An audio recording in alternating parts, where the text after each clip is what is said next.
Bonjour Avmeloul. Bonjour. Tout d'abord, merci d'avoir accepté notre invitation. Avec grand plaisir. Il y a Youtet qui se lève qui arrive et je me suis dit que c'était une bonne chose qu'on s'assoie un petit peu pour nous expliquer certaines choses. Aujourd'hui, on va parler d'histoire. Toujours une bonne chose de s'asseoir ensemble, quelle qu'en soit la raison. Exactement. On va parler essentiellement des idées de la chassidoute, pas de l'histoire, de vidéos qui ont déjà été faites sur l'histoire. Et aujourd'hui, j'aimerais vraiment me concentrer sur les idées. Je préparais quelques questions que je vous ai déjà envoyées. On verra si on arrive à les finir. Mais avant ça, j'aimerais que, de façon assez brève, vous vous présentez. Beaucoup savent que vous avez traduit beaucoup de chassidoute. Et si vous pouvez nous en dire un peu plus sur comment vous en êtes arrivé à tout ça. Je pense qu'il y avait un réel besoin à l'époque. Il y avait une soif de chassidoute et une difficulté pour les gens d'accéder au texte. Et donc, c'était les toutes premières retransmissions des discours du rabbi. J'essayais à l'époque de les traduire en français pour les gens qui n'avaient pas accès au yiddish. Par la suite, on m'a demandé de retranscrire le texte puisque les transmissions étaient toujours au milieu de la nuit, à un moment où c'est difficile d'être réellement attentif. Donc c'est comme ça qu'on a commencé à rédiger les textes des discours du rabbi. Ensuite, les premiers textes qui ont été publiés ont été transmis au rabbi qui m'a encouragé à continuer. Et puis voilà, après ça s'est développé. Ça a commencé essentiellement par les discours du rabbi. Absolument. Et puis après ça s'est développé. Dans un premier temps, c'était essentiellement les discours du rabbi. Par la suite, il y a eu également d'autres livres qui ont été traduits. Mais dans un premier temps, il s'agissait surtout de diffuser le plus largement les enseignements que le rabbi donnait à l'époque. Alors, j'aimerais commencer par une question simple et que j'entends beaucoup. C'est qu'est-ce que ça change? J'explique. Il y a des gens qui vont étudier, par exemple, les écrits du Ramchal, Chovot Alvavot, les Shaarei Teshuva de Rabbeinu Yonah, toutes sortes de livres de pensée juive, de Moussar. Il y a le Moussar ancien, il y a le Moussar qui est un peu plus récent. Qu'est-ce que ça change finalement d'étudier la chassidoute, ça veut dire le Tanya, les différents Mahamarim. Qu'est-ce que ça rajoute de plus? En quoi c'est différent? Parce que ça peut être quelque chose en plus de complémentaire à, par exemple, l'étude de Chovot Alvavot ou d'autres livres. Et en quoi c'est différent et qu'est-ce qu'il y a de plus dans l'étude de la chassidoute à travers le Tanya et les Mahamarim? Alors, il me semble que il faut regarder la situation du monde pour déterminer ce que Dieu attend de nous.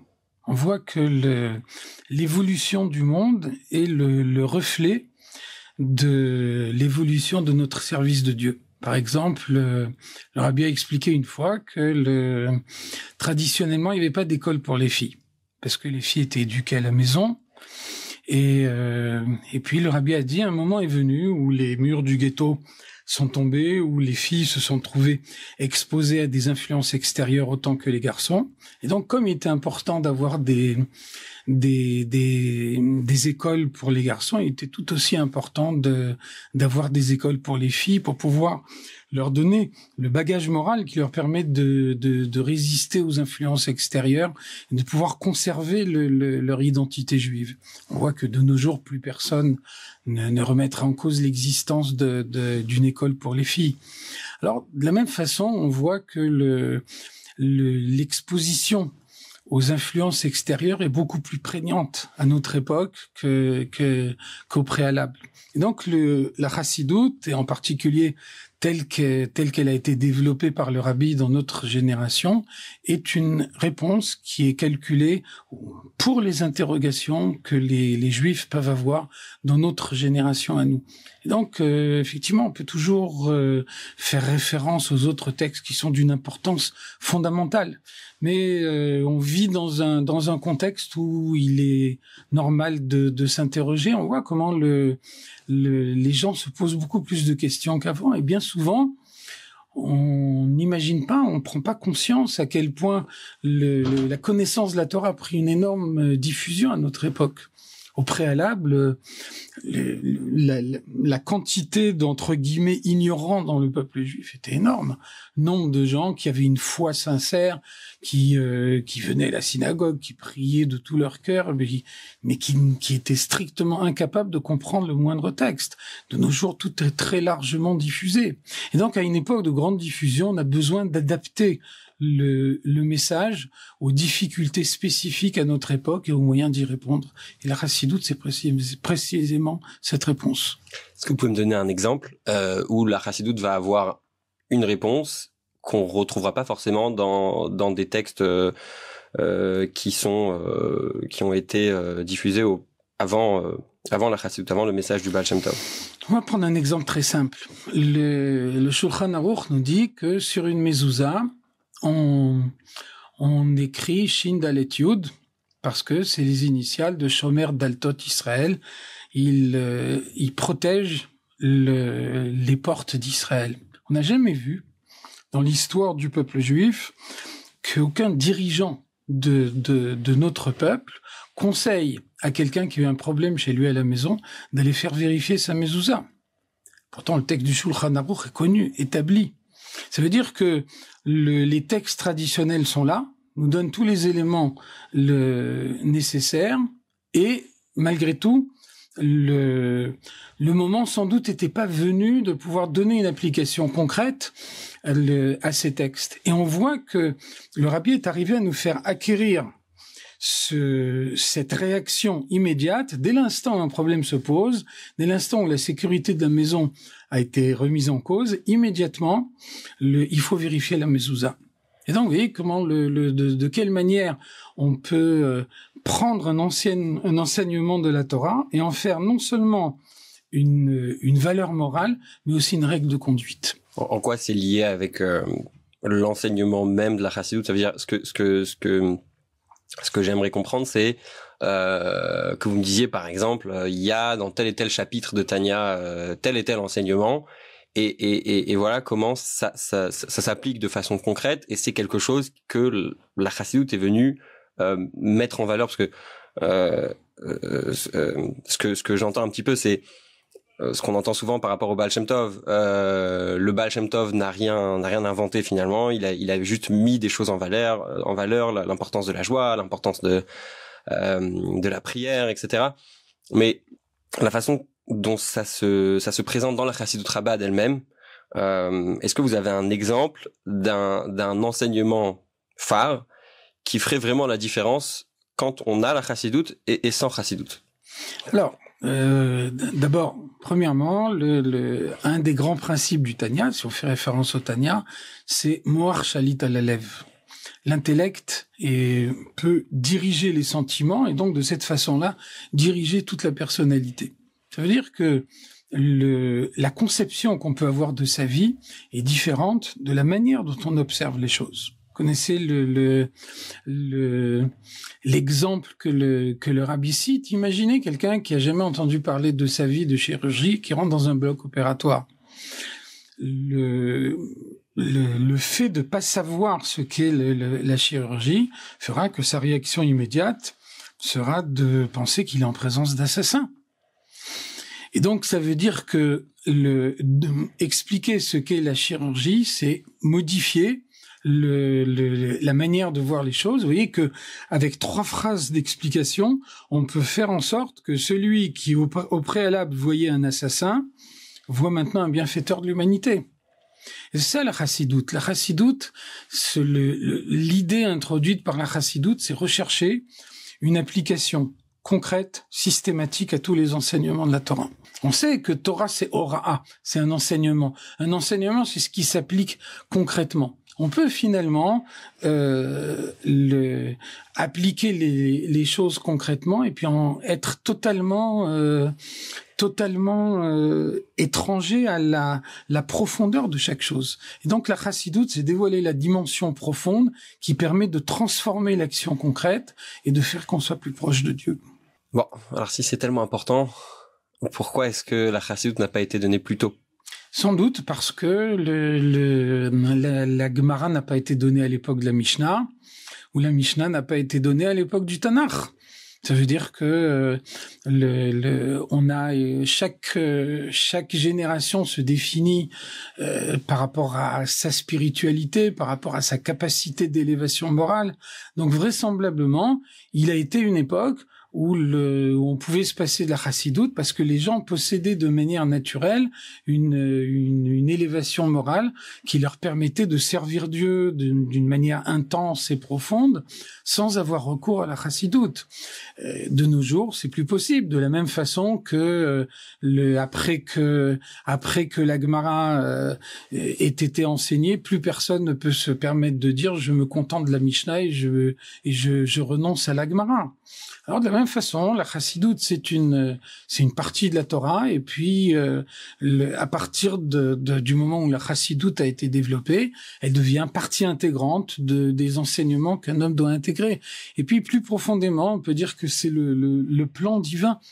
On voit que dans la Torah, il y a deux parties, la partie révélée de la Torah qui a été donnée d'emblée, à laquelle chacun a accès. Il y a la partie cachée de la Torah, qui dans un premier temps a été révélée uniquement à une élite. Puis on trouve un verset dans la Torah qui nous dit « Machatzti va'ani erpa ». J'ai coupé la Torah en deux, et puis je supprimerai cette coupure. C'est-à-dire que au fur et à mesure des générations, la différence entre ces deux parties de la Torah a été de moins en moins tranchée. Et donc, dans notre génération, on est arrivé à ce que les idées profondes de la Torah, précisément celles qui au préalable étaient réservées à une élite, sont maintenant exprimées par la Chassidoute Chabad, de telle façon que chacun peut y avoir accès. Et ceci, ça change beaucoup de choses. À une époque où pas tout le monde pouvait y avoir accès, on pouvait comprendre que En lanu esek benistarot, il y a des choses profondes dans la Torah qui nous échappent. Et donc, on peut pas se lancer dans une étude dont on ne sait pas si on arrivera à son terme. De nos jours, chacun a la possibilité de s'introduire dans les enseignements profonds de la Torah et de cette façon-là, de préparer la réception de ce que sera l'enseignement du Mashiach, qui sera la perfection de cette réunion des deux parties de la Torah.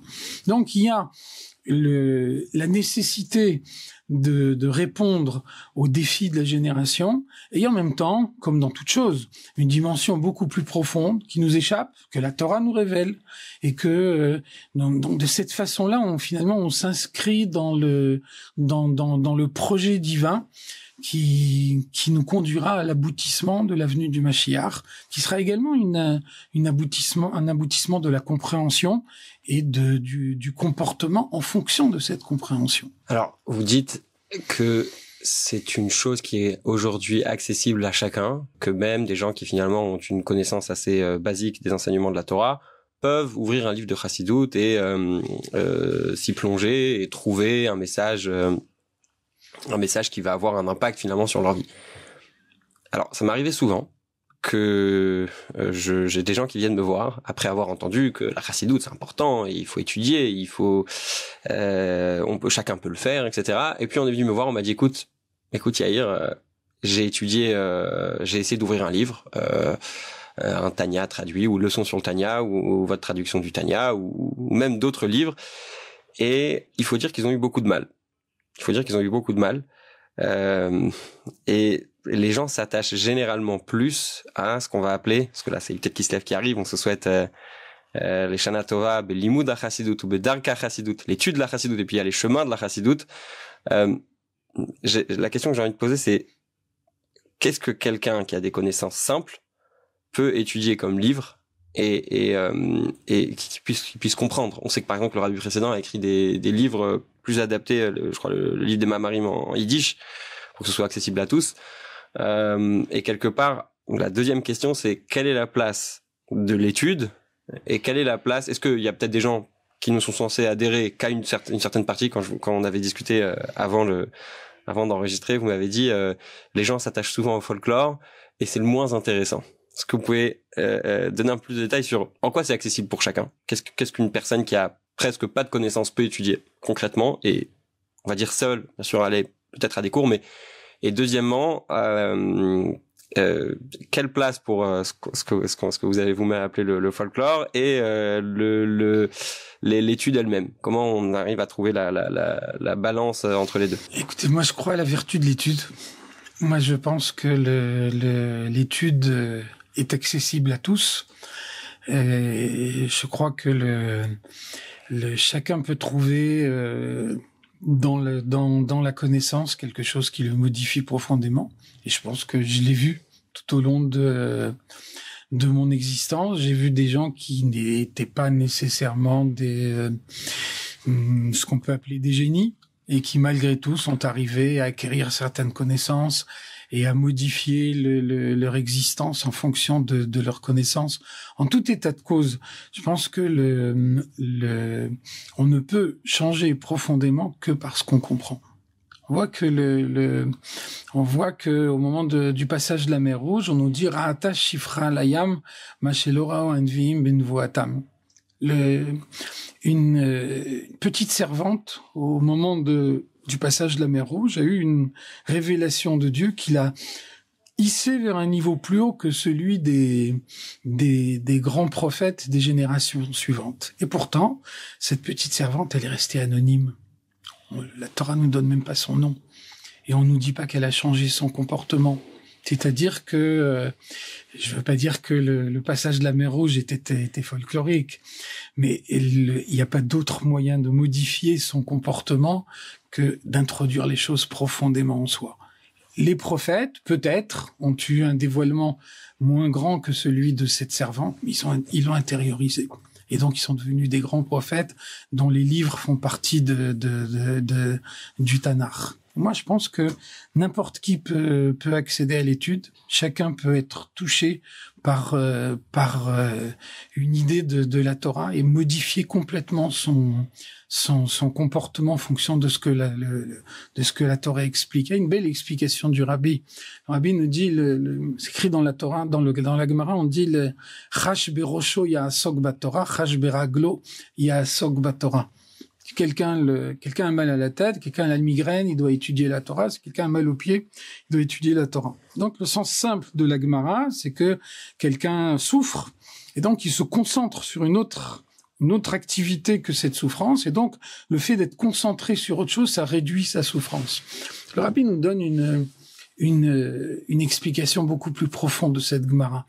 Le Rabbi nous dit un homme qui souffre, c'est une situation anormale.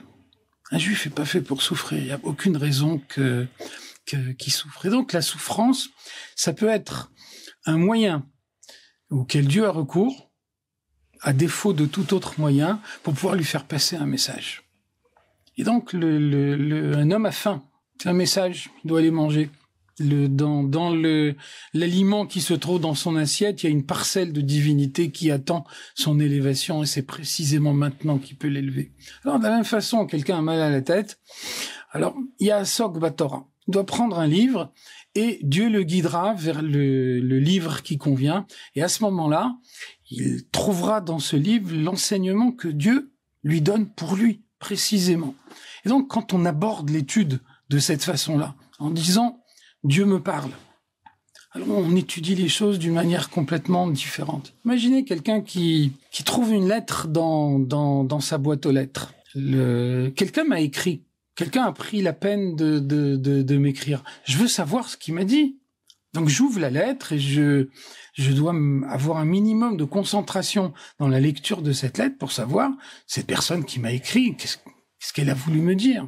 Eh bien, Dieu m'a écrit. Dieu m'a écrit, la Torah est pas moins que la lettre que je trouve dans ma boîte aux lettres. Et donc, comme je m'efforce de comprendre ce que le message de mon correspondant, je peux aussi m'efforcer, à mon niveau à moi, avec mes capacités à moi, de comprendre le message de Dieu et d'essayer de modifier mon existence en fonction de ce message. Parce que chaque connaissance qu'on peut avoir peut modifier le comportement. Parce que le fait d'acquérir une connaissance, c'est regarder le monde d'une manière différente. Puis aussi, c'est peut-être le moyen de se préserver d'un risque, c'est que c'est très difficile de dire je comprends pas. Et on a quand même chacun sa personnalité et dire j'ai pas compris, c'est dur. Alors donc, qu'est-ce qu'on fait quand on comprend pas? On invente. Et quand on invente, on a beaucoup de chances de passer à côté des choses. Donc au lieu de s'inventer un monde irréel, ce bonhomme-là, il est venu à la synagogue ce matin, il m'a même pas regardé. Il m'en veut, mais qu'est-ce qu'il y a? Moi aussi, je peux lui en vouloir. En vérité, il m'a pas regardé parce qu'il a un souci qui a rien à voir avec moi. Mais donc voilà, moi je l'ai tout de suite rapporté à moi et j'ai interprété les choses. Et donc à partir de maintenant, je vais avoir un comportement différent avec lui, parce que si tu veux me regarder comme ça, moi aussi je suis capable de te regarder. Alors que lui, il est tout à fait dans un autre état d'esprit. Et ça, c'est un risque énorme. C'est un risque énorme. J'interprète les choses et donc je les interprète telles que j'ai envie de les interpréter parce que j'ai pas tous les éléments. Et donc, le seul moyen de se préserver de ce risque, c'est d'avoir les éléments que la Torah me donne. Et ça, c'est vraiment à la portée de chacun. Surtout, Dieu merci, à notre époque, où il y a beaucoup de choses qui sont traduites. On se rend pas compte. À d'autres époques, quelqu'un qui connaissait pas les langues de la Torah, quelqu'un qui connaissait pas parfaitement l'hébreu, l'araméen, avait aucune chance d'acquérir des connaissances. De nos jours, avec les traductions qu'il y a dans toutes les langues, on peut arriver même, avant même de posséder toutes ces langues de la Torah, à avoir vraiment des connaissances profondes. Et donc, c'est dommage de se priver de cette possibilité qui est accordée à chacun d'avoir l'immense bonheur d'observer le monde avec les yeux de Dieu. Pour être encore plus concret, qu'est-ce que vous conseillerez comme livre à quelqu'un qui connaît peut-être l'hébreu, et ensuite à quelqu'un qui a aucune connaissance et qui aimerait, je sais pas moi, il nous regarde, il se dit tiens, c'est intéressant ce sujet, j'aimerais bien creuser un petit peu plus la chassidoute. Quel livre cette personne pourrait lire en français, ou s'il a des connaissances un peu plus poussées en hébreu? Par quoi commencer? Alors, il y a deux choses. Premièrement, pour quelqu'un qui est réellement débutant, moi je pense qu'on peut, dans les Likutei Sichot que le rabbi nous a donné, je pense que on peut trouver à la fois des idées profondes, des idées qui nous permettent vraiment de voir le judaïsme d'une manière différente, et en même temps une application concrète. Cette démarche qui fait que chaque fois qu'on a une idée profonde, on recherche systématiquement l'application concrète de cette idée. Donc là, c'est très enrichissant, c'est une démarche qui est très enrichissante. Moi, je me rappelle de ma jeunesse à la Yeshiva de Brunoy, il y avait un des rabbanim, le Rav Israël Noach Belinitsky, qui avait été un élève de Yeshiva à Lubavitch à l'époque du Rabbi Rachab. Et je me rappelle, il a dit une fois dans un Farbrengen, il a dit quand nous on était à Lubavitch, on étudiait l'Likutei Torah. Et puis dans l'Likutei Torah de l'Admor HaZaken, on étudiait un Mahamar, et puis on essayait de bien comprendre l'Admor HaZaken. Et puis après, tous les élèves de la Yeshiva, on se posait la question finalement, comment est-ce qu'on peut appliquer concrètement tout ce qui est écrit dans ce Mahamar? Souvent, la réponse à cette question n'était pas facile à trouver. Il y avait toute une réflexion qui était nécessaire pour savoir comment apporter une application concrète à l'enseignement qui a été donné. Et donc, le Rabbi Israël Noach disait, c'est toute la différence entre l'Likutei Torah et l'Likutei Sichot.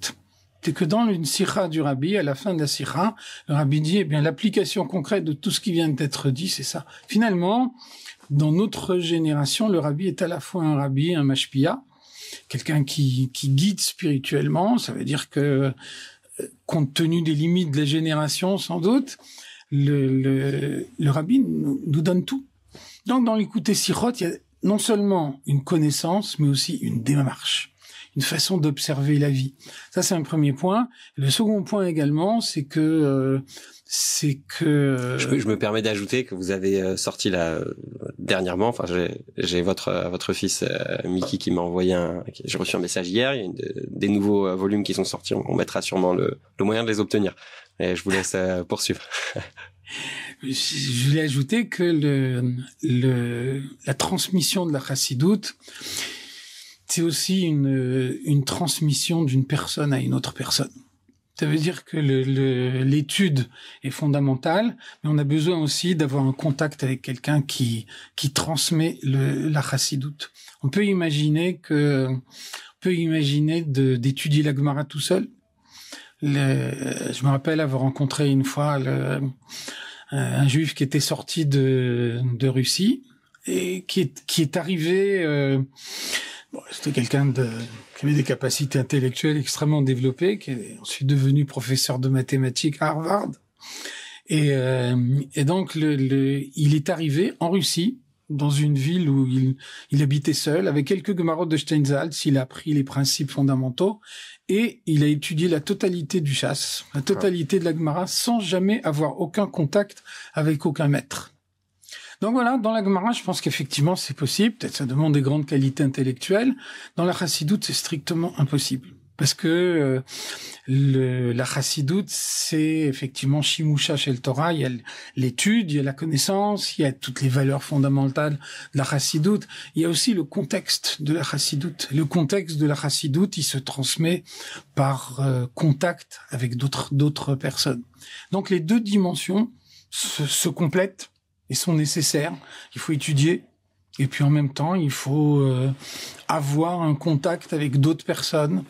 Un Farbrengen, c'est très enrichissant, parce que... faut définir ce que c'est qu'un Farbrengen, déjà. Peut-être que pas tout le monde sait. Un Farbrengen, c'est un moment où quelqu'un transmet une idée que moi, j'ai pas eue. Et finalement, c'est ça tout l'intérêt. C'est-à-dire développer ça, ça veut dire que on a une tendance naturelle à vivre en circuit fermé. On a une tendance naturelle à penser que on a la vérité, on détient la vérité. Tout le monde a entendu « Ah oui, c'est une bonne idée, je l'avais déjà eue ». Pourquoi c'est une bonne idée? C'est parce que je l'avais déjà eue. C'est parce que... Donc voilà, on a une tendance à vivre en circuit fermé. Bon, c'est un peu Adam Karov et Tselatzmo, c'est naturel. Un homme, il est proche de lui-même, il pense qu'il a compris les choses. Et donc, il n'y a rien de plus enrichissant que de voir comment quelqu'un d'autre a compris la même idée que moi, qui, moi, l'ai compris d'une façon différente. Et c'est ça le moyen d'avancer. Ça, il y a une belle idée que je trouve dans la Chassidoute, il y en a énormément, mais une en particulier dans ce contexte-là. La Chassidoute définit la différence entre Mouchin des Katnout et Mouchin des Gadlout. L'intellect développé et l'intellect peu développé. Et donc, la Chassidoute nous dit, Mouchin des Gadlout, c'est Sovel Yipuro. Quelqu'un qui supporte l'idée contraire. Alors que le Mouchin des Katnout, c'est Eno Sovel Yipuro. Il ne supporte pas l'idée contraire. Un petit Chacham, c'est quelqu'un qui est convaincu d'avoir raison, qui ne supporte pas d'être contredit, qui s'énerve quand on n'accepte pas son idée. Alors qu'un Chacham véritable, un grand Chacham, c'est quelqu'un qui s'enrichit au contact d'une autre idée. C'est quelqu'un qui sait voir dans l'idée opposée à la sienne quelque chose qui n'est pas en contradiction avec lui, mais qui au contraire vient lui apporter quelque chose. Alors c'est ça le contact avec d'autres personnes. Et ça c'est effectivement indispensable dans la chassidoute. Eh bien il y a certains pris avec plus de kavana, d'autres sont plus attirés par l'étude. Et finalement, quelqu'un qui est attiré par l'étude, il a quelque chose à tirer de celui qui prie avec kavana et vice versa. Ça veut dire qu'on s'enrichit au contact d'autres personnes. Et ça, c'est également l'acquisition de la chassidoute. C'est aussi très important. Donc on a, pour étudier chassidoute, déjà le texte lui-même, trouver un maître, faire Farbrengen. J'ai envie de dire, on peut pas tout un programme. Je pense qu'on peut pas parler de ces éléments sans parler du troisième élément qui est, je pense, indispensable. C'est l'attachement au rabbi. J'ai envie de rajouter une chose parce que vous avez dit, il faut comprendre, quand on étudie chassidoute, il faut comprendre le contexte.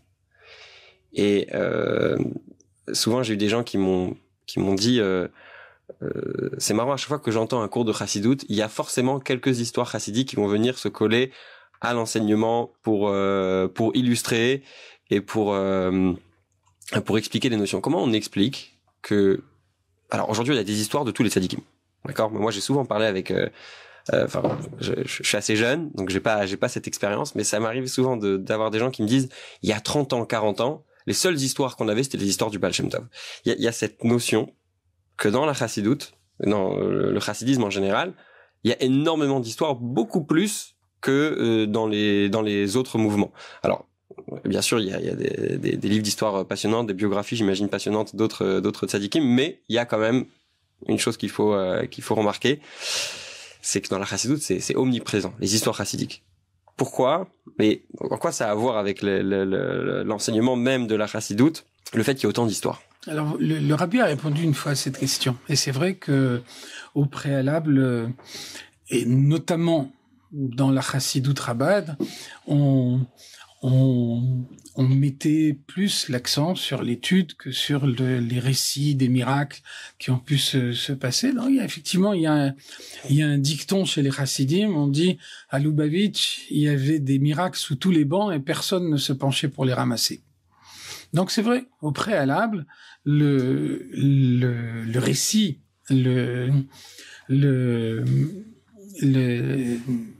raconter un miracle d'un rabbi, j'ai presque envie de dire c'était indécent. Et puis le rabbi a changé les choses. Le rabbi a dit, c'est vrai que nous recherchons la profondeur.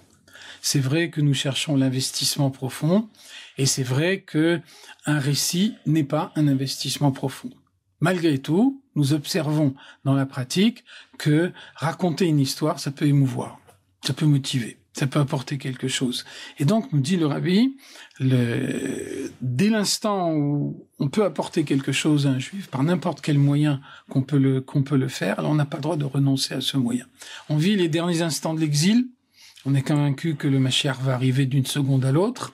Et donc, n'importe quel moyen auquel on peut avoir recours pour motiver quelqu'un, pour faire en sorte qu'il puisse se rapprocher du judaïsme, on doit y avoir recours. On voit concrètement que les gens sont sensibles aux histoires. Et donc, on est obligé d'en tenir compte. Moi, j'ai publié une série de livres qui s'appelle Farbrengen, dans lesquels il y a des récits. Et donc, j'ai publié beaucoup d'autres choses. Et puis, souvent, je me dis, Farbrengen, j'aurais bien voulu qu'on me dise la même chose sur les Pirushim du Tanya ou sur d'autres choses. C'est plus facile. C'est plus facile, c'est plus accessible. Et donc, voilà. Ça veut dire que ça peut être une clé qui ouvre la porte d'entrée, quoi. Une porte d'entrée pour pouvoir ensuite accéder à d'autres choses. Donc effectivement, il faut tout utiliser. Si on voit que de cette façon-là, on peut motiver quelqu'un, susciter en lui un sentiment qu'il n'aurait pas autrement, on n'a pas le droit de renoncer à ce moyen-là. C'est assez intéressant de noter, par exemple, que vous disiez que dans les générations précédentes, c'était presque indécent de raconter une histoire d'un miracle, que la biographie Bet Rabbi, qui est la biographie de l'Admour HaZaken, l'Admour Emtsai, je crois que ça va mieux jusqu'au Tzemar Tzedek, ça n'a pas été écrit par un chassid. Absolument. Parce que, peut-être, justement, parce que c'était pas trop la chose mise en avant de raconter des histoires. Il y a un quatrième sujet qui est capital, je pense, c'est la fameuse histoire du Baal Shem Tov, qui va voir le Mashiach, enfin, qui a une aliyat aneshama, son âme s'élève dans les sphères célestes, et puis il va voir le Mashiach, il lui demande quand est-ce que tu viendras. J'ai envie de dire, c'est la question qu'on a tous envie de lui poser. Et le Mashiach de lui répondre, lorsque tes sources se répandront à l'extérieur, alors, quelqu'un m'a dit dernièrement, on raconte toujours le début de l'histoire sans raconter la fin. Là-bas, dans la lettre que le Baal Shem Tov écrit à Rabbi Gershon de Kitov, qui était son beau-frère, qui était dans un premier temps un opposant à lui, le Baal Shem Tov continue, lui, ce sera très difficile. Ce sera très très très difficile et il dit au même au Mashiach, mais ça va prendre énormément de temps. Et Mashiach te lui répond, t'inquiète pas, à la fin, pour ce que ça amène, c'est positif. La question que j'ai, c'est quel rapport entre Mashiach et Chassidoute? Pourquoi est-ce que la Chassidoute amènera Mashiach? Quel est le lien avec Mashiach? Alors, je pense que c'est dans la droite ligne de ce qu'on a dit au préalable. D'abord, premièrement, la chassidoute, comme je disais tout à l'heure, c'est le moyen d'affronter les difficultés de la période actuelle. Faut pas oublier quand même, c'est immense. Dans la Gemara, on voit dans la Gemara Sota des chachamim qui sont capables de dire alvaï de itei, alvaï de leitei. Je souhaite que le Mashiach vienne et je souhaite que quand le Mashiach vienne, moi, je sois pas là. Parce que les douleurs qu'il y aura au moment de la période du Mashiach, je veux pas les vivre. C'est des Amoraïm, des sages de la Gemara qui s'expriment de cette façon-là. Donc ça veut dire que la période actuelle, l'obscurité actuelle, même les événements actuels sont des choses d'une cruauté, d'une dureté immense. Et donc c'est la chassidoute qui apporte les moyens d'affronter les événements qu'on doit vivre maintenant au quotidien. On vit quand même une période extrêmement difficile. Et puis ensuite, comme je le disais tout à l'heure, l'enseignement du Mashiach, ce sera la révélation de la partie profonde de la Torah. Et donc, on doit se préparer d'ores et déjà à ça. C'est la chassidoute qui nous prépare à ça. Il y avait un des grands chassidim de la génération précédente, le Reb Mendel Futterfass, il donnait un exemple, il donnait une image pour illustrer cette idée-là. Il disait, imaginez que vous écoutiez une conversation entre deux personnes alors que vous êtes séparés par un mur. Donc vous entendez des bribes de conversation. Et des fois vous entendez quelques mots et il manque le reste de la phrase. Donc vous avez quelques idées, mais vous avez pas suivi la totalité de la conversation. Et puis imaginez que par la suite on vous fasse entendre l'enregistrement de cette conversation. Et là, tout d'un coup, vous comprenez tout. Ah, mais alors, c'est ça ce qu'il voulait dire quand il a dit tel mot. Alors après, il y a tel mot qui a complété, qui a permis de comprendre ce que la phrase voulait dire. Et donc, Reb Mendel disait, c'est la même chose. Nous, on étudie la chassidoute, on étudie des bribes. Mais ces bribes-là, elles vont prendre un sens quand le Mashiach reviendra. C'est là qu'on pourra faire la liaison entre tous ces éléments et comprendre comment tout ça, ça met en évidence l'unité de la Torah qui permet de proclamer l'unité de Dieu dans le monde, qui sera pleinement visible, pleinement perceptible quand le monde sera devenu cette résidence de Dieu que Dieu a voulu avoir et pour laquelle il a créé le monde. Donc on est vraiment dans la perspective de la finalité ultime de la création. Il y a un mot qui revient souvent. Vous avez beaucoup dit les profondeurs de la Torah, l'aspect mystique. La question elle est double. La question que je vous posais elle est double. Premièrement, finalement, quelle différence entre Chassidut et Kabbalah? Et la deuxième question que j'ai, c'est puisqu'on retrouve beaucoup de notions de Kabbalah dans la Chassidut, qui souvent, pour beaucoup en tout cas, alors bien sûr on a dit il faut prendre le temps d'essayer de comprendre, d'essayer de s'approfondir, etc. Mais bon, malheureusement des fois, je me souviens même certains rabbanim à la yeshiva, certains maîtres me disaient bon, écoute, c'est Kabbalah Dikeverter, c'est des mots de Kabbalah. Regarde plutôt l'aspect avoda, l'aspect comment tu peux appliquer ça sur toi. Et puis bon, ça reste un peu malgré les explications qu'on peut avoir quand on parle de Keter et de date et de Bina et de Atik et Harir. Enfin, je veux dire, je balance plein de mots comme ça, mais des fois, on ferme le livre, on n'a toujours pas compris. Donc, première question, quel est le lien, quelle est la différence entre Chassidut et Kabbalah? Et deuxièmement, pourquoi est-ce que la Chassidut a choisi d'incorporer dans les Ma'amarim, surtout souvent dans les Ma'amarim du Rabbi Rachab, assez profond, on a du mal à des fois à comprendre ces idées. Et pourquoi est-ce ce que vous avez dit, la Chassidut, c'est pour atteindre même la personne la plus simple. Et des fois, force est de constater que c'est très difficile de comprendre certaines notions de Kabbalah. Pourquoi est-ce que c'est présent dans la Chassidut? Alors d'abord, la Kabbalah par elle-même est bien souvent inaccessible. Malheureusement, le titre de kabbaliste c'est largement répandu, y compris à notre époque. Et être un Mekoubal, c'est pas donné à tout le monde. Et c'est pas attendu de tout le monde. Et être un Mekoubal, c'est pas uniquement un niveau de connaissance, c'est aussi un niveau d'élévation morale que pas tout le monde peut atteindre. D'un autre côté, on a la nécessité, l'obligation de connaître toutes les parties de la Torah. Et donc, on doit savoir également ce qu'il y a dans la Kabbalah. Donc, la Chassidoute prend des idées de la Kabbalah et les exprime de telle façon que tout le monde puisse y avoir accès. Alors, c'est vrai qu'il y a des notions qui restent compliquées, mais ça veut dire qu'on y accède petit à petit. C'est comme dans l'étude de n'importe quelle discipline. Quand on commence à étudier une certaine discipline, on commence par les notions les plus simples, et puis ensuite on évolue vers les notions les plus complexes. Donc évidemment, on ne peut pas prétendre dès le début, dès qu'on commence à étudier la Chassidoute, à avoir immédiatement accès aux notions les plus profondes. Et donc on s'engage dans une étude qui peut conduire à, même pour quelqu'un qui n'a pas l'élévation morale, même pour quelqu'un qui peut pas prétendre avoir directement accès à la Kabbalah, malgré tout avoir connaissance de ces notions qui sont partie intégrante de la Torah. Et on voit que le rabbi était opposé à l'étude de la Kabbalah. Le rabbi ne souhaitait pas qu'on étudie la Kabbalah. Une fois, il y avait le soulam qui est venu voir le rabbi. Il lui a demandé Vous pouvez dire un petit peu le soulam de qui? Soulam, c'est un des commentateurs du Zohar. Et donc son petit-fils, il est venu voir au rabbi, il voulait éditer ce commentaire, le commentaire du Soulam sur le Zohar. Il a demandé au rabbi une approbation, et le rabbi lui a dit, mais la Chassidoute demande de ne pas étudier la Kabbalah. Vous pouvez pas me demander une approbation sur quelque chose que la Chassidoute réprouve. Donc on n'a pas un accès direct à la Kabbalah. En revanche, les idées de la Kabbalah doivent être le fait de tous, parce qu'elles sont partie intégrante de la Torah. Et donc en les étudiant telles que la Chassidoute les exprime, on a la possibilité de les comprendre dans la mesure de nos moyens. Et donc de cette façon-là, de pouvoir intégrer également cette partie-là de la Torah. Et ça, c'est une richesse énorme, parce que ça permet là aussi d'observer la Torah d'une manière complètement différente. Par exemple, on prend un exemple concret.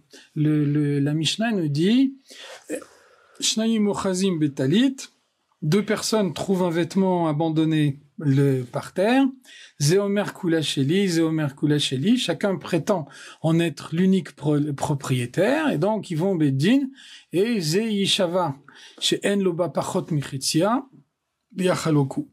Chacun jure qu'il est propriétaire au moins de la moitié de ce vêtement. Au moment où ils l'ont soulevé, chacun a soulevé au moins la moitié du vêtement. Et à ce moment-là, on vend le vêtement au marché. Et puis, le produit de la vente est réparti à part égale entre les deux personnes. Donc, plus profondément, la Chassidoute, elle nous dit quelle est la signification de cette Mishnah. La signification de cette Mishnah, c'est que dans chaque objet matériel, il y a une parcelle de divinité. Et au moment où un homme utilise un objet matériel dans le sens du service de Dieu, il apporte l'élévation à cette parcelle de divinité. Et de cette façon-là, le monde est un monde moins obscur. Sa neshama reçoit l'élévation, son âme s'élève dans les sphères célestes. Le voile que Dieu a implanté au sein de la création est déchiré. Et donc, deux âmes qui ont vécu les 120 ans de leur vie physique se présentent devant le tribunal céleste et il y a une parcelle de divinité qui a obtenu l'élévation et ces deux âmes prétendent toutes les deux être l'auteur de cette élévation. Alors qu'est-ce qu'on fait dans ce cas-là? À qui faut-il attribuer l'élévation, la lumière de Dieu qui est attachée avec cette parcelle de sainteté? À quelle âme faut-il l'attribuer? Alors on va appliquer le din de la Mishnah, on va demander aux deux âmes de jurer que chacune a réalisé l'élévation de la moitié de cette parcelle, et à ce moment-là, chacun recevra la moitié de l'élévation. Vous voyez que finalement, qu'on parle d'un vêtement qui a été trouvé par terre ou qu'on parle d'une parcelle de sainteté, finalement le processus est exactement le même et la conclusion est la même. Néanmoins, quand on parle d'âme, quand on parle de tribunal céleste, quand on parle d'élévation de la matière, quand on parle de parcelle de sainteté se trouvant dans un objet matériel. Alors il y a des tas de notions préalables qu'on a besoin d'expliquer et tant qu'on les a pas expliquées, on comprend pas ce que ça veut dire. Alors que finalement, il y a un moyen plus simple, c'est de dire on trouve un vêtement par terre et on le répartit entre les deux personnes qui le revendiquent. Et finalement, on a dit la même chose, mais on l'a dit d'une façon que tout le monde peut comprendre. Alors c'est ça ce que la chassidoute nous apporte.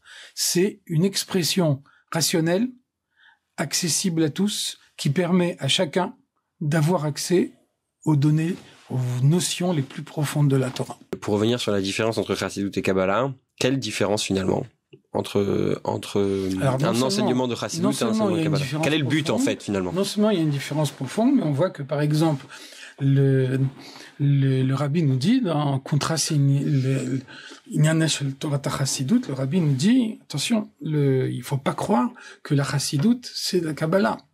Chassidut et la Kabbalah, c'est deux parties différentes de la Torah. La Kabbalah, c'est le Sod. Le Sod, c'est un secret. C'est une partie de la Torah qui est ésotérique, qui est pas réservée à tout le monde, qui n'est pas à la portée de chacun. Alors que la Chassidut, au contraire, est le fait de tous. Et justement, le Baal Shem Tov a reçu cette réponse du Mashiach. Pour que le Mashiach puisse venir, il faut que chacun puisse avoir accès à la Chassidut. On n'a pas dit que chacun doit avoir accès à la Kabbalah. Ça, c'est pas donné à tout le monde. Donc, il y a une partie de la Torah qui n'a pas été ouverte à tous. On voit que à l'époque de Rabbi Shimon Bar Yochai, dont l'essentiel de l'étude, l'essentiel de l'étude était dans la Kabbalah. Alors, on voit que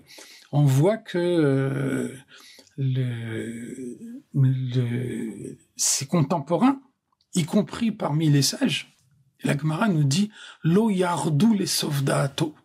Quand il parlait, on ne le comprenait pas. Et donc, c'est difficile de pouvoir suivre quelqu'un qu'on ne comprend pas. Et on voit que son maître, Rabbi Meir, lui a dit Daïcha she'ani uboracha makirim et godlecha. Rabbi Akiva, pardon. Suffis-toi du fait que moi et ton Créateur, nous arrivons à comprendre ta grandeur. Donc, celui qui a accès à la Kabbalah, non seulement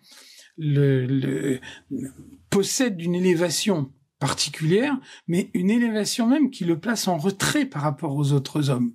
La Chassidut, c'est exactement l'inverse de ça. La Chassidut, c'est au contraire donner les idées profondes de la Torah à chacun. On voit par exemple à l'époque du Harizal, il y avait les Gouré Ahari, les élèves, les disciples du Harizal. Pas n'importe qui pouvait prétendre être un disciple du Harizal. Il fallait avoir une élévation morale. Donc la Kabbalah, c'est un enseignement spécifique de la Torah qui est réservé à des gens qui possèdent une haute élévation morale, par exemple, le Rambam nous dit, à l'époque, il y avait des gens qui se préparaient à recevoir la prophétie. Et le Rambam nous dit, à partir du moment où quelqu'un était prêt à recevoir la prophétie, le Beddin lui donnait un signe distinctif, il portait une ceinture qui le distinguait des autres. Et après, tous ces gens-là qui étaient autorisés par le Beddin, par le tribunal des hommes à recevoir la prophétie, on les appelait Bnei HaNeviim. Et donc, on peut imaginer des gens qui étaient définis comme Bnei HaNeviim, mais qui ont jamais obtenu la prophétie de toute leur vie. Mais ça veut dire que on a su trouver en eux des hommes qui possédaient une élévation morale particulière, justifiant que la prophétie puisse se dévoiler à eux. Donc ça veut dire que y a des gens qui sont aptes à recevoir la prophétie, il y a des gens qui sont pas aptes à la recevoir. De la même façon, il y a des gens qui sont aptes à intégrer la Kabbalah, il y a des gens qui sont pas aptes à la comprendre, à y accéder. On voit que dans les 4 qui sont rentrés dans le Pardes, sont rentrés dans la compréhension profonde y compris de la Kabbalah, on voit que pour 3 d'entre eux, ça s'est très mal fini. Donc ça veut dire que la Kabbalah n'est pas le fait de tous. Et donc c'est exactement l'inverse de la Chassidut qui a au contraire pour objet d'apporter les idées les plus profondes de la Torah sous une formulation qui puisse être perceptible à tous. Donc on est vraiment non seulement dans 2 parties différentes de la Torah, mais dans 2 approches différentes. Je vais passer sur un sujet un peu plus léger. Il y a quelqu'un qui est venu me voir un jour. Il m'a dit, j'ai regardé une de tes vidéos. Et il me dit, t'as fait des études de coaching? Je dis, pourquoi tu dis ça? Il me dit, parce que j'ai vu une vidéo sur la notion de la tchouva et enfin, il m'a montré une vidéo dans laquelle je parlais, j'ai peut-être pas dit le mot tchouva, mais en tout cas, si je me souviens bien, je parlais du fait que l'Admor HaZaken, dans le Tanya, il explique que l'essentiel de la tchouva, c'est pas les bons sentiments, les remords, la tristesse, et bien au contraire, l'essentiel de la tchouva selon l'Admor HaZaken, c'est azivat hachet, c'est abandonner la faute. Donc en fait, il n'y a que l'action, le changement de l'action, le changement du comportement qui finalement va compter. Alors bien sûr, il y a la tchouva, c'est aussi beaucoup d'autres choses, mais l'aspect essentiel de la tchouva, c'est de changer. Et je lui dis, écoute, ça n'a rien à voir avec du coaching ou de la santé mentale ou de la psychologie, c'est de la chassidoute. Alors, je sais que dernièrement vous avez traduit un livre sur que j'avoue ne pas avoir lu encore. C'est des lettres du Rabbi sur liées à la santé. Est-ce qu'il y a un lien? Est-ce que la chassidoute c'est un peu de la santé mentale? Est-ce que la santé mentale c'est un peu de la chassidoute ou pas du tout? Comment on situe les choses? Il y a dans la Torah des idées qu'on peut retrouver dans d'autres disciplines, dans le coaching, dans les mathématiques, dans la physique, dans toutes les disciplines de la connaissance. Pour nous, il s'agit avant tout de Torah. Alors on voit effectivement il y a un verset dans Shir HaShirim, on dit le Achot lanu ktana veshadaim enla. Nous avons une petite sœur qui n'est pas nourricière.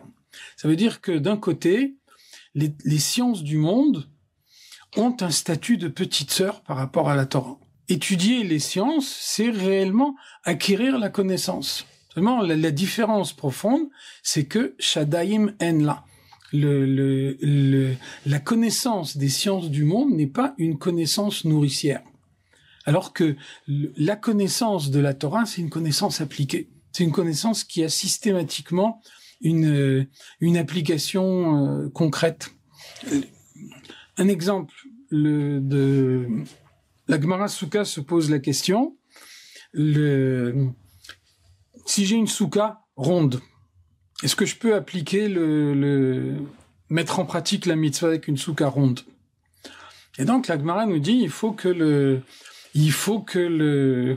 le périmètre minimal du carré de la souka puisse être inscrit dans le cercle de la souka.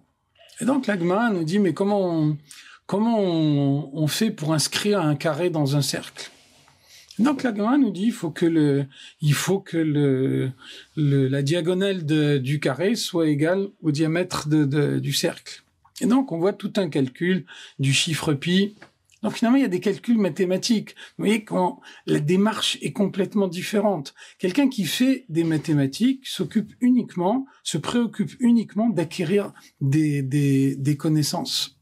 Vous voyez que par exemple, la géométrie est basée sur le théorème d'Euclide, selon lequel deux droites ne se rencontrent jamais, ce qu'on est incapable de démontrer. Et puis, vous avez la géométrie de Lobachevsky, qui est basée sur le fait que deux droites parallèles se rencontrent à l'infini.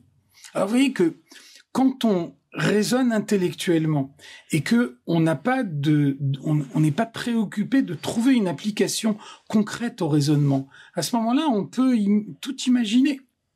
Et donc, la Gemara ne fait pas des mathématiques. La Gemara recherche une application concrète. Nous avons un juif qui veut appliquer la mitzvah de la souka et qui n'a aucun moyen de le faire autrement que en utilisant une souka ronde. Qu'est-ce qu'il doit faire? Donc là, on a un problème très concret. Donc c'est ça la différence entre l'approche de la Torah et les autres approches. L'approche de la Torah, c'est notre but, c'est de nous rapprocher de Dieu, c'est de parfaire notre personnalité, c'est d'accomplir la volonté de Dieu dans le monde. Et donc, nous utilisons toutes les connaissances que la Torah nous donne pour tendre vers ce but. Les autres disciplines ont également des connaissances qui peuvent être également des connaissances vraies. On vit dans un monde où le bien et le mal sont mélangés, donc nécessairement, dans ce mélange, il y a aussi du bien. Il y a aussi d'autres disciplines qui possèdent également des connaissances, mais il manque cette démarche d'utiliser la connaissance pour améliorer l'action. Et ça, c'est uniquement l'approche de la Torah qui est tout particulièrement soulignée par la Chassidoute. Vous avez dit, on vit dans un monde où le bien et le mal sont mélangés. Est-ce que vous pouvez expliquer cette notion? Qu'est-ce que ça veut dire? Ça veut dire que Dieu a créé le monde avec une séparation entre le bien et le mal. Et c'est la raison pour laquelle la Torah nous dit que Vayu shnehem arumim velo yitboshashu. Dans le Gan Eden, au moment de la création, Adam et Chava étaient nus. Et la nudité n'avait pas de connotation négative. Parce que toute la connotation négative liée à la nudité est la conséquence d'un mélange du bien et du mal. Et donc, à une époque où le bien et le mal étaient hermétiquement séparés dans le monde, on pouvait avoir quelque chose qui peut mettre en éveil une mauvaise pensée et ne pas avoir cette mauvaise pensée parce que le bien et le mal étaient séparés.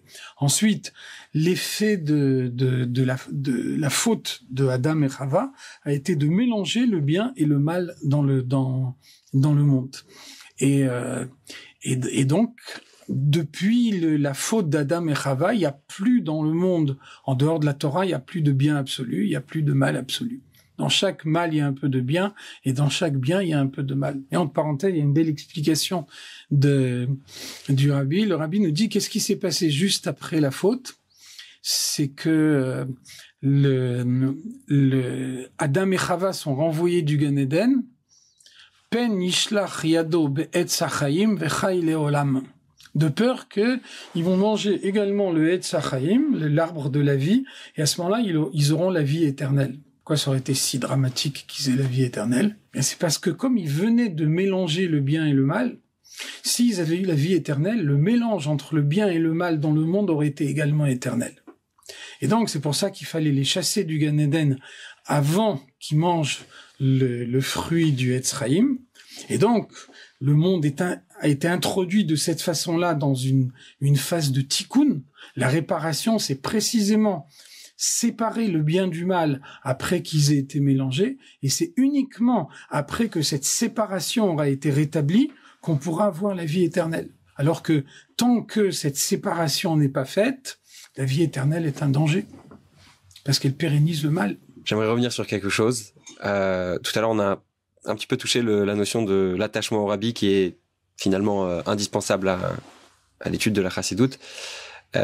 Est-ce que vous pouvez nous expliquer davantage, par exemple, il y a très souvent les gens me posent la question quand on étudie un Mahamar, alors je leur explique que le Mahamar c'est un moment spécial. D'ailleurs, tout à l'heure vous avez beaucoup parlé des sikhot. Il y a une différence entre le discours classique et le discours chassidique dans lequel le Rabbi ouvre les yeux, enfin ferme les yeux en bas, mais du coup ouvre les yeux en haut et raconte un petit peu ce qui se passe en haut et l'impact concret que ça va avoir.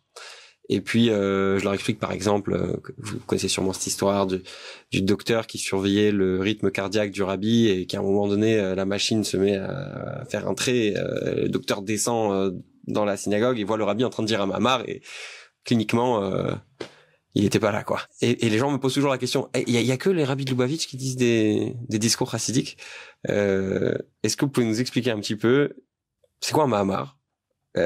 Et puis pourquoi c'est particulier à Chabad, à Lubavitch, enfin pas que Lubavitch, parce que apparemment je crois que le Rabbi a encouragé aussi la diffusion des écrits des enseignements Chabad qui sont pas forcément Lubavitch, parce qu'à un moment donné il y a eu d'autres maîtres, les enfants du Tzemach Tzedek, qui se sont installés à Kapoust, à Vrouch. Oui. Voilà, les fils du Tzemach Tzedek sont devenus tous des rébéim. Ouais. Alors, si vous pouvez expliquer un petit peu quelle est la dimension du Mahamar et pourquoi est-ce qu'il y a qu'un rabbi qui peut dire un Mahamar? Alors le Mahamar c'est quelque chose de particulier. Vous voyez que par exemple on a considéré le 10 Shvat 1951 au moment où le rabbi a pris officiellement la direction des Chassidim. On a considéré que sa direction était effective à partir du moment où il a prononcé le Mahamar.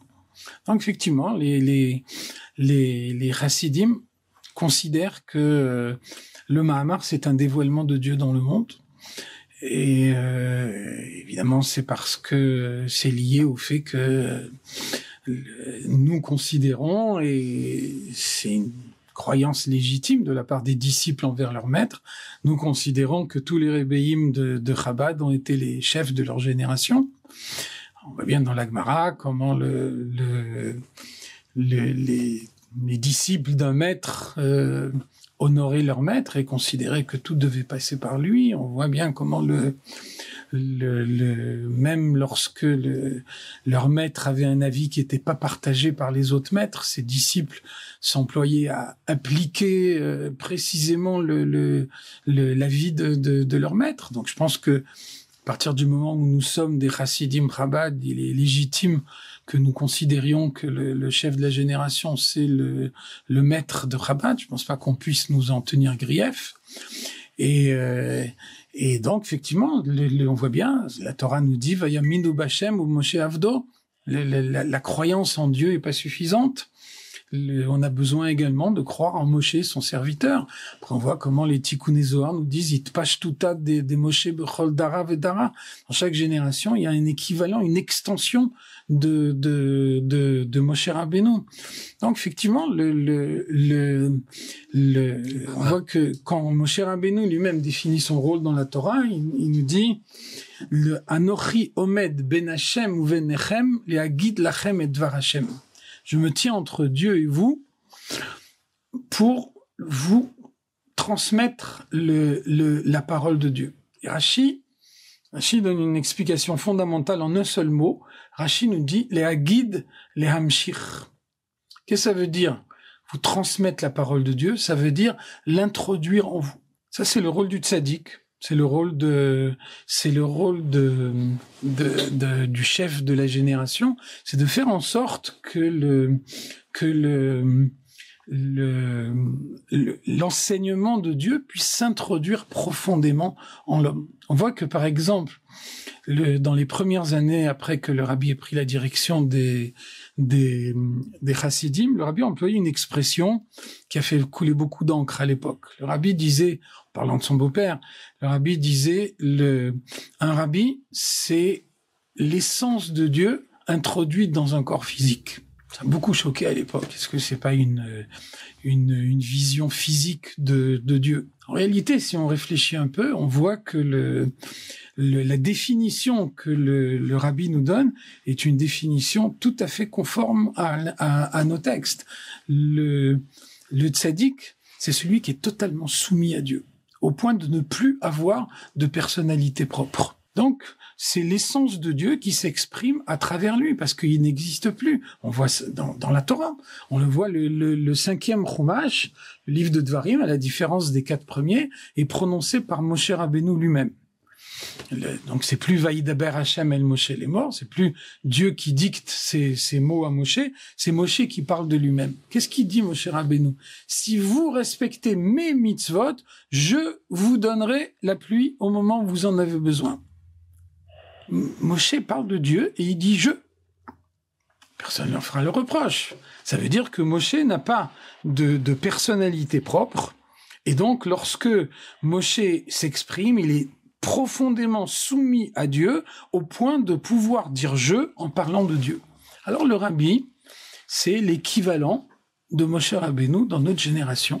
Et donc, quand un rabbi dit un Mahamar, eh bien, c'est le Mahamar d'Har Sinaï, c'est l'enseignement que Dieu délivre à notre génération, et c'est le moyen de recevoir les points de la Torah sur lesquels Dieu veut faire porter l'accent maintenant. J'aimerais finir avec juste une idée importante, parce que on fait ça pour Yutet qui se lève. Je vais vous poser une question un peu inhabituelle, on va dire. Quelle est l'idée de Yutet qui se lève qui vous touche à vous personnellement le plus? C'est-à-dire quand Yutet qui se lève arrive, je pense qu'on a tous nos comment dire, les choses qui nous touchent personnellement. Et quand arrive Yutet qui se lève, quelle est l'idée, le mot, qui vous touche à vous personnellement le plus, pour finir avec ça? Alors je dirais que beaucoup de personnes se demandent comment, et c'est une véritable question. On vient justement de voir comment Et dans chaque génération, il y a un rabbi qui dirige la génération, et on voit comment on s'adresse au rabbi, même pour des questions personnelles, des questions personnelles. On pourrait penser qu'elles ont une importance secondaire. Et donc, tout le monde se pose la question. Actuellement, le rabbi physiquement est voilé à nos yeux. Et donc, comment est-ce qu'on applique tous les enseignements de la chassidoute à un moment où on n'arrive plus à s'adresser physiquement au rabbi? Alors moi, je dirais que Yutet Kislev nous permet de répondre à cette question, parce que l'Admour Hazaken était en prison et il avait besoin d'interroger le Baal Shem Tov et le Maguid de Mezrich sur l'avenir de la chassidoute. Et à ce moment-là, ils sont venus le voir physiquement dans sa cellule. Et donc, on raconte que le premier rabbi qui a pu pénétrer dans la cellule dans laquelle l'Admour Hazaken était incarcéré, c'était le rabbi Rachab. Et quand le rabbi Rachab est rentré dans la cellule, la première question qu'il a posée, c'est: est-ce qu'il y a ici la place pour 3 personnes? C'est-à-dire que le rabbi Rachab a dit, quand le Maguid de Mezrich et le Baal Shem Tov sont venus, ils sont venus physiquement. Et donc, il me semble que c'est un enseignement important pour notre époque à nous. Ça veut dire que le rabbi est peut-être pas physiquement présent en permanence. En revanche, il est physiquement présent chaque fois qu'on a besoin de lui, chaque fois qu'on a une question à lui poser, et on peut être certain qu'on obtiendra la réponse. Merci beaucoup pour ce moment, pour tous ces enseignements. Et je vous dis peut-être à bientôt. En tout cas, en attendant, beaucoup de réussite dans tout ce que vous faites. Et merci encore d'avoir répondu présent. Merci beaucoup.